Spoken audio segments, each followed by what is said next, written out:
আর এখানে দেখুন সামান্য পরিমাণে ঘি নিয়েছি, ভালো করে লাগিয়ে নেব। এবারে এখান থেকে আমের মিশ্রণ কিছুটা আমি নিয়ে নেব। এবারে এর ওপরে আমি ছোট ছোট দিয়ে দেব। আর ব্যাটারটা দেখুন বন্ধুরা, হালকাভাবে দিয়েছি, হালকাভাবে ছড়িয়ে যাচ্ছে, এইভাবে কিন্তু রেডি করে নিতে হবে। এদিকে দেখুন বন্ধুরা, বেশ কিছুক্ষণ এটা রান্না করে নিয়েছে আর এখন কিন্তু ওপরের পোর্শনটা বেশ শুকিয়ে গেছে। দেখুন হাতে কিন্তু কোনো রকম ব্যাটার লাগছে না। এবার এগুলো আমি তুলে নেব। নমস্কার বন্ধুরা, আপনারা কেমন আছেন? আজকে আমি পাকা আম দিয়ে একেবারে অজানা স্বাদের একটা রেসিপি আপনাদের সাথে শেয়ার করব। তার জন্য এখানে দেখুন দুটো পাকা আম নিয়েছি, আর অবশ্যই কিন্তু মিষ্টি টাইপের আম নিতে হবে। আমটা আগে থেকে ভালো করে আমি ধুয়ে নিয়েছি। এবারে মুখটা কেটে নেব, এইভাবে দিয়ে এইভাবে ছাড়িয়ে নেব।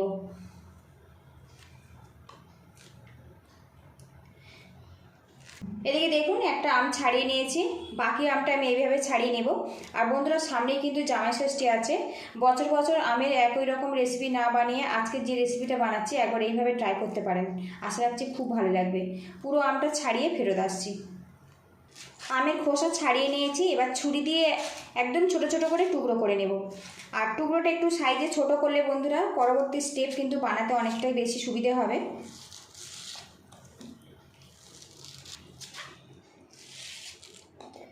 সব আম টুকরো করে ফেরত আসছে। এদিকে দেখুন বন্ধুরা, আমগুলো টুকরো করে নিয়েছি, আঁটিটা আমি বাদ দিয়েছি। গ্যাসের উপরে একটা প্যান বসিয়েছি, এর মধ্যে 500 গ্রাম পরিমাণে লিকুইড দুধ দিয়ে দিলাম। গ্যাস লিডটা আমি অন করে দেব। দুধটা ভালো করে ফুটিয়ে নেব, এতে দুধের মধ্যে যে একটা কাঁচা গন্ধ আছে না, ওটা চলে যাবে। আর বন্ধুরা, দুধটা কিন্তু বেশ কিছুক্ষণ ফুটিয়ে নিয়েছি, আর এখন কিন্তু দুধ থেকে খুব সুন্দর একটা গন্ধ বেরিয়ে আসছে। মধ্যে দিয়ে দেবো একটা এলাচ, দিয়ে দেবো স্বাদ মতো মিষ্টি। এখানে আমি মিচিরি ব্যবহার করছি। মিষ্টি আপনারা যতটা পছন্দ করেন সেই মতো অ্যাড করবেন। গ্যাস লিডটা কমে রেখে দুধটা আমি ফুটতে দেব। এদিকে একটা বোলের মধ্যে হাফ কাপেরও কম গোবিন্দভোগ চাল নিয়েছি, সেটা ভালো করে ধুয়ে জলে ভিজিয়ে একদম নরম করে নিয়েছি। আর অবশ্যই কিন্তু গোবিন্দভোগ চাল ব্যবহার করতে হবে, আর চালটা একদম ভিজিয়ে নরম করে নিতে হবে। এখানে দেখুন বন্ধুরা, মিক্সিং জার নিয়েছি, জারের মধ্যে আমি চালটা দিয়ে দেব। আর বন্ধুরা, গোবিন্দভোগ চাল দিয়ে এই রেসিপিটা বানালে অনেক বেশি কিন্তু সুগন্ধযুক্ত তৈরি হবে। এর মধ্যে সামান্য পরিমাণে জল দিয়ে দেব। আর বন্ধুরা, আমি সবসময় চেষ্টা করি ঘরে থাকা উপকরণ দিয়ে একদম নতুন নতুন রেসিপি শেয়ার করার জন্য। প্লিজ বন্ধুরা, লাইক শেয়ার সাবস্ক্রাইব করে আমাকে একটু সাপোর্ট করবেন। এখানে কিন্তু খুব বেশি জল আমি ব্যবহার করিনি, অল্প পরিমাণে জল দিয়েছি। এবার ঢাকনা দিয়ে মিহি করে পেস্ট বানিয়ে নেব। চালটা কিন্তু বেশ ভালো মতো পেস্ট করে নিয়েছি, আর এখন দেখুন একদম কিন্তু মিহি করে পেস্ট করেছি। এইভাবে রেডি করে নিতে হবে। এর মধ্যে কোনো রকম দানা ভাব যাতে না থাকে সেদিকে কিন্তু একটু খেয়াল রাখতে হবে। এবারে এর মধ্যে আমের টুকরোগুলো আমি দিয়ে দেব। এবার এর মধ্যে দিয়ে দেবো মিছারি, সামান্য পরিমাণে লবণ দিয়ে দেব। ঢাকনা দিয়ে আবারও পেস্ট বানিয়ে নেব। আর বন্ধুরা, এখানে আমি হাফ কাপেরও কম গোবিন্দভোগ চাল নিয়েছি, আর দুটো ছোট ছোট আম ব্যবহার করেছি। আপনারা কিন্তু কম বেশি করে নিতে পারেন। মিশ্রণটা আমার কিন্তু রেডি হয়ে গেছে। আর বন্ধুরা, এখন দেখুন মিশ্রণটা কত সুন্দরভাবে রেডি হয়েছে।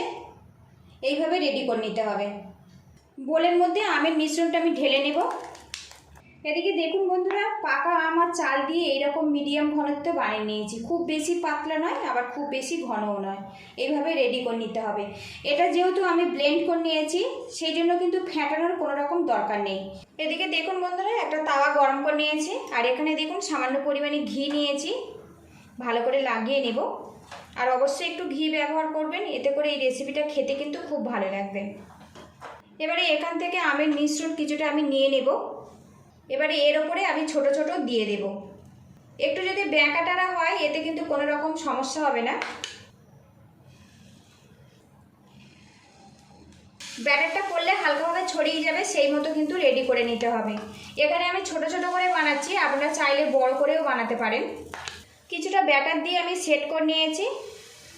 এদিকে দেখুন বন্ধুরা, বেশ কিছুক্ষণ এটা রান্না করে নিয়েছে, আর এখন কিন্তু ওপরের পোর্শনটা বেশ শুকিয়ে গেছে। দেখুন হাতে কিন্তু কোনো রকম ব্যাটার লাগছে না। এবার এগুলো আমি তুলে নেব। এটা কিন্তু খুব সহজে উঠে আসবে, কোনো রকম সমস্যা হবে না। সবগুলো এইভাবে তুলে ফেরত আসছি।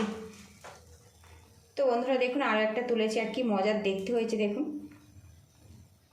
বাকি ব্যাটারগুলো একইভাবে আমি রেডি করে নেব।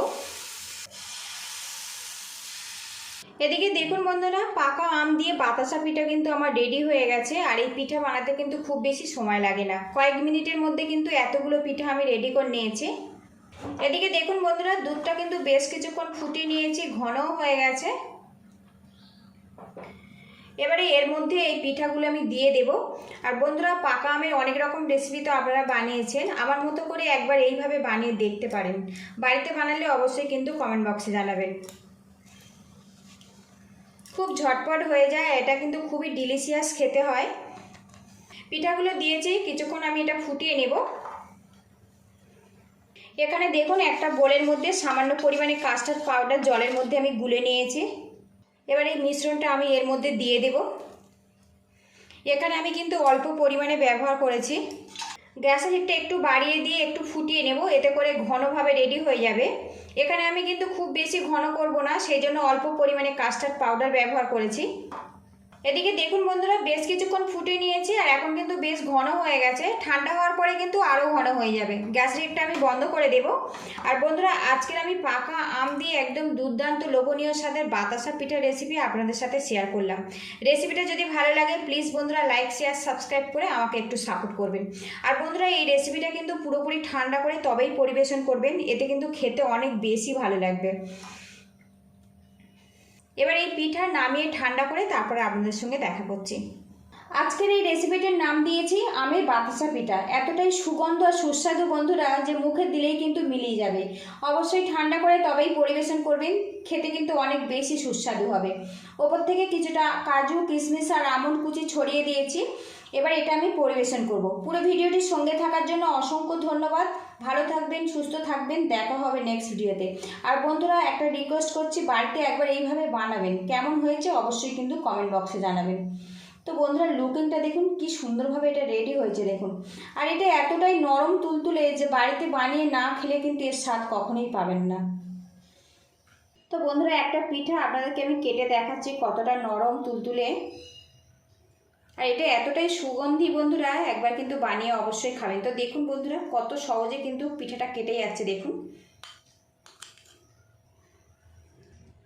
অসাধারণ খেতে বন্ধুরা।